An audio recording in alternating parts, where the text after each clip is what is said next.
Mais uma vez nos encontramos no nosso programa habitual, semanal, a rúbrica que é Olhar o Mundo numa Perspectiva Missionária. Hoje vamos ter a alegria de olhar o mundo noutra perspectiva, ou seja, de olharmos de alguém que vem de uma terra de missão e que veio para Portugal sendo missionário. É uma inversão, ou seja, em vez de sermos nós a partir ao encontro de, são missionários que vêm já de outros continentes ao nosso encontro e transformar também e ajudar a ser missionário aqui em Portugal.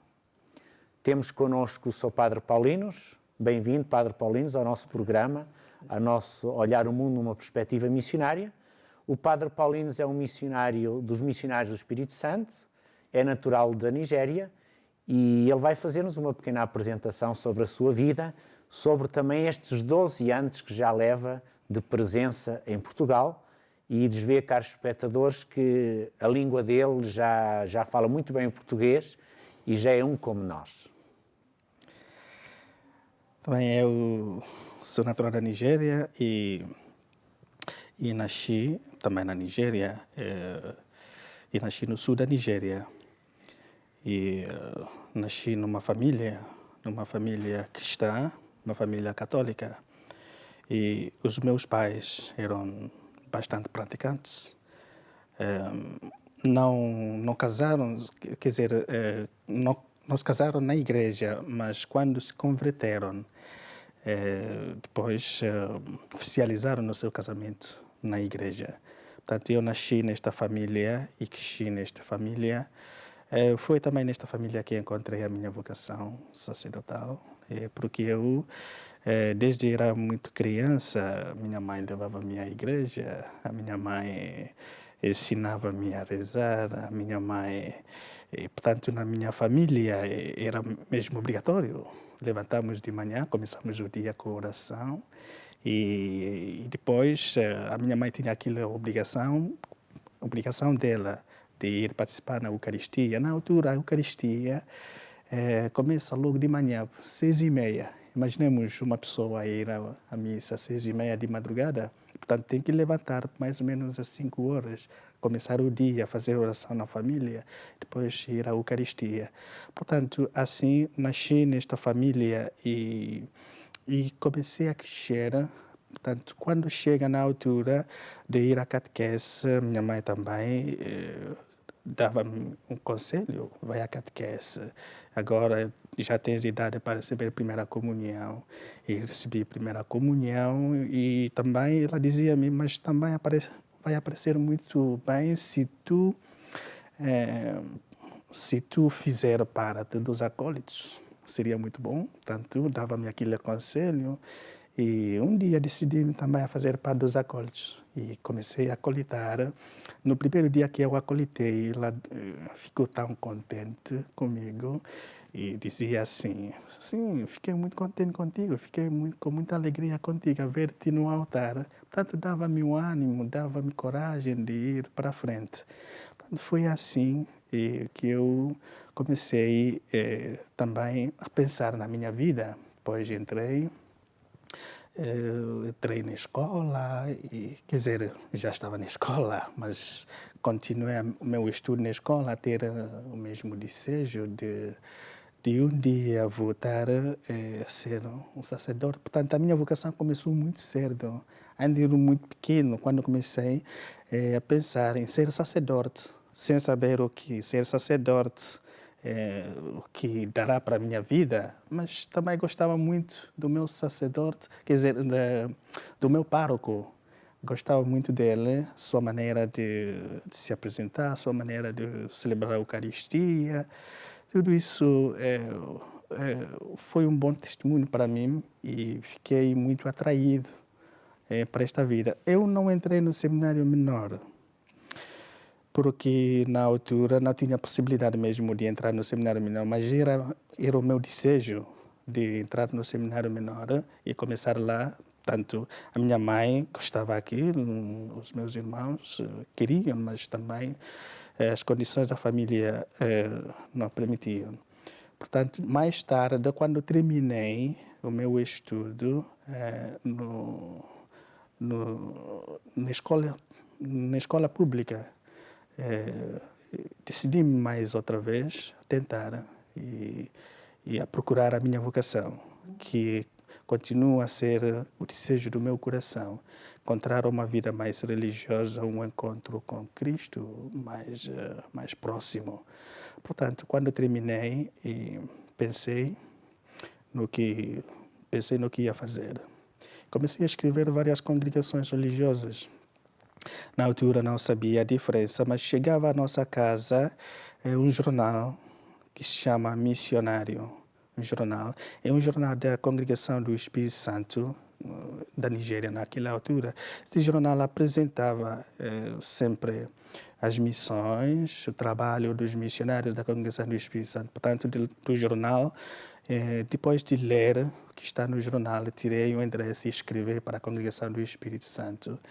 Também escrevi 3, 4 congregações na altura. E depois chamaram-me 3 congregações, mas eu passei algum tempo a fazer um discernimento, a rezar, a pensar o que seria bom para mim, onde seria melhor para mim. E depois de oração e de discernimento, decidi-me entrar na Congregação do Espírito Santo. Portanto, entrando nos Missionários do Espírito Santo, que é uma congregação que está espalhada em todos os cantos do mundo, uma congregação missionária, eis que lhe foi proposto a vinda para Portugal para fazer os seus estudos superiores, o curso teológico de Filosofia e Teologia. Quando lhe propuseram Portugal, o que é que sentiu no momento? Deixar a terra, ir para um país europeu, não só, portanto, ir, mas o facto de ir ainda para estudar e para fazer o curso superior. Portanto, quando entrei, foi em 99, quando entrei, fiz um ano de postulantado, depois entrei e fiz um ano de noviciado, então depois passamos para a filosofia. E terminamos 4 anos de filosofia, fizemos um ano de estágio, e foi nesta altura que chegou esta proposta, não é? E na altura fomos 2 escolhidos para ir para Portugal, mas também foram mais 2 estudantes para a França e outros 2 estudantes para o Quênia. E depois nós viemos para Portugal. Portanto, para mim foi uma grande alegria, não é? E porque na altura ser também escolhido para ir estudar para fora, ou ter uma experiência nova, toda a gente queria, mesmo que seja ir sair fora da sua fronteira. Portanto, toda a gente quer mesmo ter a experiência de fora. E, portanto, quando fui escolhido para estudar em Portugal, aceitei. Conhecia alguma coisa de Portugal na altura? Eu não conhecia alguma coisa de Portugal, mas nós conhecemos Portugal por 2 coisas. Futebol, porque na altura se falava muito de Ronaldo, essas coisas. E depois outra coisa é Fátima. Porque na Nigéria, Fátima é muito conhecida. Portanto, conhecemos Portugal como pessoas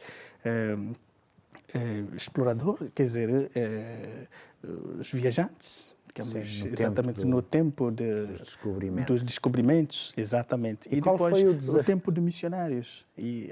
É terra de muitos missionários. E qual foi o desafio de aprender a língua portuguesa, que já fala bem, passado estes anos todos?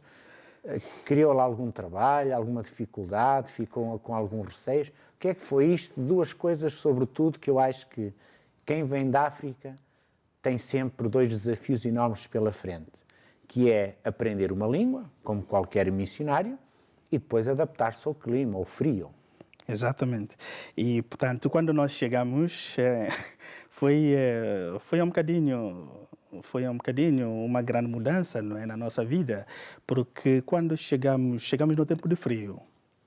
E quando chegamos no tempo frio, tivemos que sempre procurar forma de aguentar o frio. E na altura chegamos logo para o Seminário de Doutor da Guilha, em Lisboa. Portanto, foi lá que nós começamos a aprendizagem da língua. E não foi muito fácil, porque nós não tivemos nada da língua portuguesa quando nós entramos. Portanto, francês, sim, um bocadinho nós estudamos, mas português, nada. Portanto, quando nós entramos em Portugal, a gente dizia bom dia, ou obrigado, mas basta dizer obrigada. Então, qualquer pessoa aceita. Portanto, e nós começamos a nossa aprendizagem, foi difícil, apareceu uma coisa que ninguém conseguia fazer. Mas depois de alguns meses começamos a trocar palavras, começamos a ouvir, começamos a falar um pouquinho e continuamos assim quando nós entramos também na faculdade, porque nós passamos alguns meses e depois passamos para o Porto, onde tiramos o curso, da teologia. E com este estudo ajudava-nos mais e aumentar a nossa capacidade de transmitir. E agora fala corretamente agora a gente o português, fala como os nossos espectadores podem ouvir, missionário em Portugal, da Nigéria, que é a língua original o inglês e as línguas nativas, locais, e agora já bom falante em português. Vamos voltar um pouquinho atrás ao seu país de origem. É um país conhecido em Portugal, a Nigéria, como um grande país africano, um dos maiores países também mais populosos do mundo, que tem muitos desafios, quer a nível de necessidades básicas, mas a nível da igreja é uma igreja muito viva. Apesar de ser um país, podemos dizer, retalhado, 50-50, ou seja, 50% muçulmanos e 50% católicos. Mas a parte da igreja nigeriana, a igreja católica, é uma igreja viva, dinâmica e ativa, e as estatísticas estão aí para provar isso.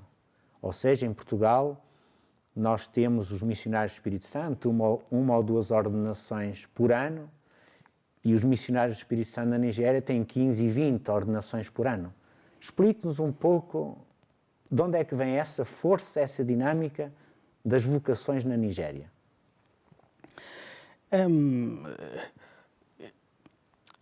A nossa igreja tornou-se uma igreja muito fecunda, uma igreja que eu posso simplesmente atribuir o que se passou, o que está a passar na Nigéria, a obra do Espírito Santo, porque a nossa igreja é uma igreja bastante jovem. Em 1885, posso dizer, quando mesmo começaram muitos missionários com obras missionárias na Nigéria. Mas desde então, a vocação na Nigéria aumenta cada dia que passa, aumenta. Quando eu entrei no seminário, éramos, na altura, tinham mais que 500 jovens que mesmo queriam entrar só na congregação do Espírito Santo. 500 jovens? 500 jovens. Tivemos mais de 500 jovens na altura que queriam entrar só na congregação do Espírito Santo. Não estou a falar de outras congregações. Portanto, eu acho que posso atribuir isto a um tipo, se calhar, o tipo de igreja que nós temos, sendo uma igreja muito ativa, muito viva, sendo uma igreja onde as pessoas jovens encontram na alegria e pensam que podem ser realizados na vida, seguindo este caminho, encontram muita alegria ser cristãos, falar de Cristo, viver a vida cristã. Portanto, é também um ambiente ou uma terra onde uma pessoa ser sacerdote é acolhido na família. Quer dizer, eu sendo sacerdote sou acolhido e sou apoiado para ser sacerdote. Portanto, encontram muita alegria na vida religiosa e cada vez mais há jovens que querem ser missionários, ser sacerdotes.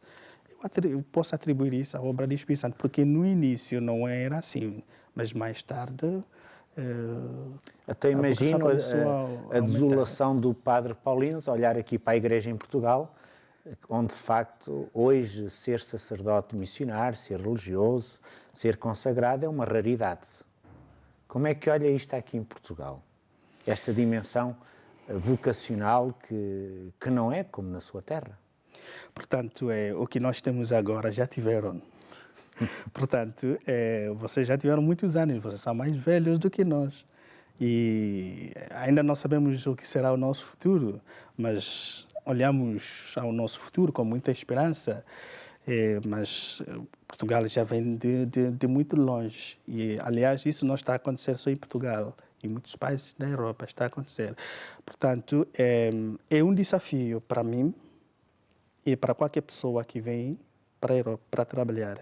Porque, às vezes, as pessoas perguntam, mas tu és um missionário? Sim. E tu vais trabalhar na Europa. Então, pensava que os missionários trabalham nos países africanos. Portanto, aqui também há missão. Portanto, eu cheguei... É isso que eu lhe queria perguntar. Exatamente. Portanto, nós portugueses somos habituados a ir ao encontro de... Exatamente. E temos uma vocação grande de descobrir, de ir ao encontro, de encontrar povos e culturas.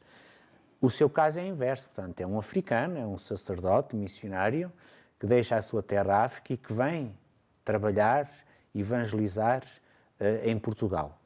Sei que o padre Paulino fez os estudos em Portugal, esteve 5 anos a trabalhar no Ministério Paroquial no Algarve e atualmente trabalha na animação missionária.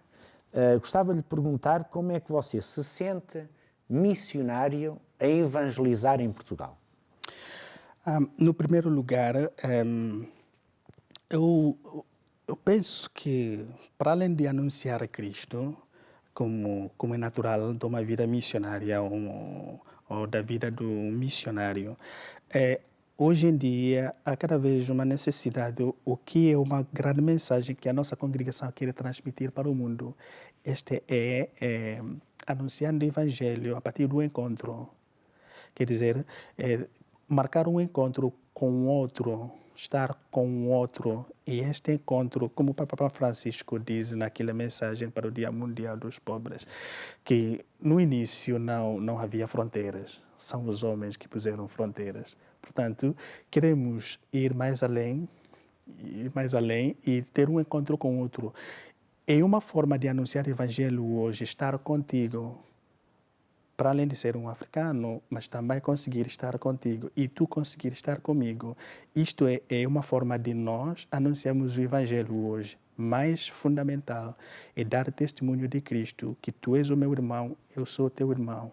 Portanto, isto, a partir daqui, nós podemos também falar de Cristo, que nos fez irmãos. Portanto, nós somos irmãos em Cristo, e somos irmãos no anúncio do Evangelho. Portanto, é um desafio para nós, mas também é uma grande alegria que queremos transmitir no mundo, onde cada vez mais há fronteiras. Olhando este mundo a partir de Portugal, que é a sua visão, como missionário que veio, que foi acolhido, no seu entender, quais acha que deviam ser as prioridades, 2 ou 3, que você apontaria como prioridade para a Igreja em Portugal? Porque sabemos que a Igreja em Portugal está a precisar de um refresh, está a precisar de uma frescura nova, não só de Portugal, mas de toda a Europa. No seu entender, onde é que nós devíamos pegar e quais deviam ser estas 3 prioridades para esta Igreja em Portugal dar este salto? Claro que na sua perspectiva africana. Exatamente. Na minha perspectiva africana, como eu disse no início, a minha vocação nasceu a partir da família. Vamos regressar à família, a evangelizar famílias. Evangelização a partir das famílias. E depois vamos a olhar ao nosso futuro, os nossos jovens, e comunicar a mensagem de Cristo e a partir dos nossos jovens ter uma grande transformação da sociedade. Se a família acaba por existir, que deixa de existir, também teremos uma grande dificuldade no futuro. Portanto, hoje em dia é preciso ter um regresso a uma família mais cristã, mais comprometida no anúncio do Evangelho. Isto vai tocar-nos na formação que nós damos também aos nossos meninos, aos nossos jovens, na catequese, na igreja, e aos nossos pais, porque, afinal, se nós conseguimos ter irmãos ou pais, filhos, jovens bem convertidos, bem comprometidos, também teremos uma igreja nova e bem renovada. Portanto, resumindo, aposta na família, aposta na nossa juventude e uma aposta, claro, na evangelização. Contudo, sabemos que Portugal tem uma população envelhecida, ao contrário da sua terra da Nigéria. Temos poucas crianças e, portanto, a família está um bocado estruturada. Apesar destes senãos, vê esperança ainda de um Portugal mais cristão. Eu vejo, estou a ver e penso que vai dar a volta e as coisas vão mudar. As condições da vida vão nos obrigar mesmo a mudar para o melhor.